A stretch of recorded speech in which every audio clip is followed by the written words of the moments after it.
Hi guys, welcome to the Top Form podcast with me, Lewis Quinn. And this time last week, I took my pup, Sky. Well, I'll say she was a pup. She's a pretty big dog, but she's only like 6 months, to her first puppy training class. All right? It was a one-on-one with his teacher, Helen. She was like proper drill sergeant major. And in the minute on the lead, Sky gets super excited. She's like always pulling. She gets excited when there's other dogs. She gets excited when the people. And she's getting a bit bigger now, so I need to sort of nip it in the bud. So, found Drill Sergeant Helen from TaylorMade Dog Training. All right, I would 100% recommend. So, we get to this field, all in clothes and stuff. She's like, right, I'm not even fussing over your dog. 20 minutes, I'm not even going to look at it. I was like, right, because you're used to people fussing over your dog. And she was like, I want you to walk the dog around the field. So I was like, right, no worries, come on, Sky. Sky like pulling, and I'm like going every direction. And she wanted to sniff everything. She was like, this is the shower shit.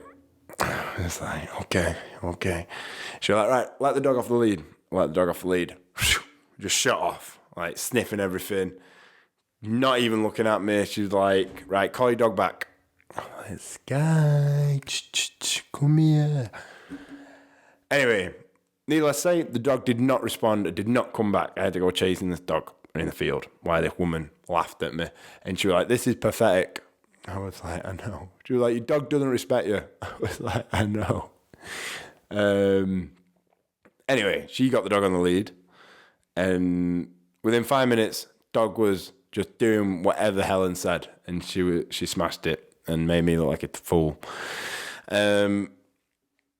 So where I'm getting at with this story is every now and again, when you're exploring something that you're not used to, or it's not your level of expertise, shall we say, it's good and healthy to go and get help from a professional, right? I go and got help from Helen, professional dog trainer. She told me everything, all the qualifications. It seemed pretty legit. And now, Sky's not pulling as much. It's working. We've got homework to do. We practice it. Getting another session booked. In fact, it's tomorrow. I'm looking forward to it. And the same comes when it comes to health. All right? Sometimes we need a personal trainer.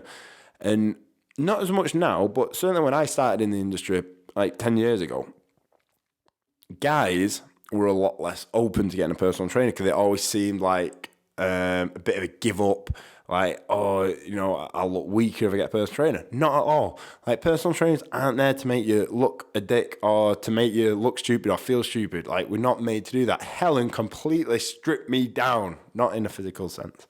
She was like, complete tone down. Everything I thought I was doing with my dog from YouTube videos was thrown out the window. I even had this Julius harness. The dog looked sick. And she was like, is this your harness? I was like, yeah, that's my harness. She was like, that's one of the things where you're going wrong. Threw my harness off and she put like the collar around the dog.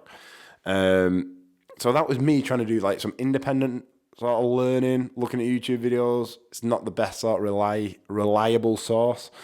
So sometimes we need to get a professional for either a complete makeover like I did, where she told me everything I was doing wrong, how I should be sort of walking with the dog, where the dog should be, always make sure it's on one side.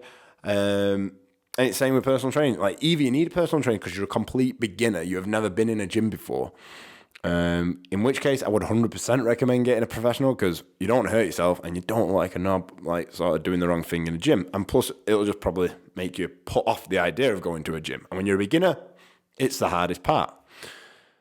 You might want a personal trainer or you might want a coach, whatever you want to call them. We all seem to have different names now.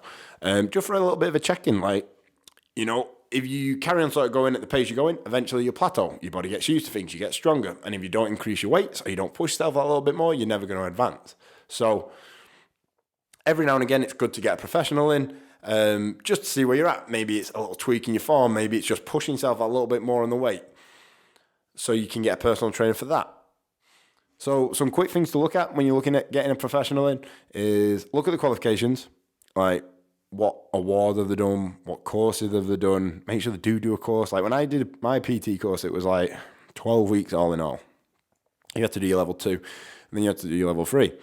Now I think you can do it like 2 weeks, and some of that's online, which is not a bad thing because it's like doing your driving test. You kind of learn to drive once you've passed, and you get a lot more experience. Absolutely right. But yeah, see how long they've been in the industry for. Have a look at what qualifications they've got, their history in terms of like clientele, and go over honest reviews. Google reviews, pretty easy to manipulate, so I won't massively go off them. So have a look again at professional. When it comes to something you're struggling at, make sure they've got a decent track record and not just one of these Instagram famous people. Make sure they've got some qualifications. So when you're training with them, it's safe, it's backed, like they have got some kind of certificate for what they've done. Make sure they're insured, all the boring stuff. If you weren't an engineer and your car broke, you wouldn't try fixing it yourself. So get PT. Sometimes PTs is a little bit of a weird stigma about it, like it's not a real job. They're just there to count reps. It's like a glorified spotter. And maybe some PTs are, but give it a break. We do actually help a lot of people, mentally and physically. We're there for a lot of people if you're a good PT. So going off that, look at getting some professional help if you are struggling with something, even if it's just a little bit of a check-in, just a little bit of a push, that little extra push, that little extra 10%. It's not an easy way out. It's not any way, shape or form some kind of weakness getting a PT or professional help. It's just you want to do things the right way, you want less room for error, and you want to get a professional opinion. Nice and short today, guys.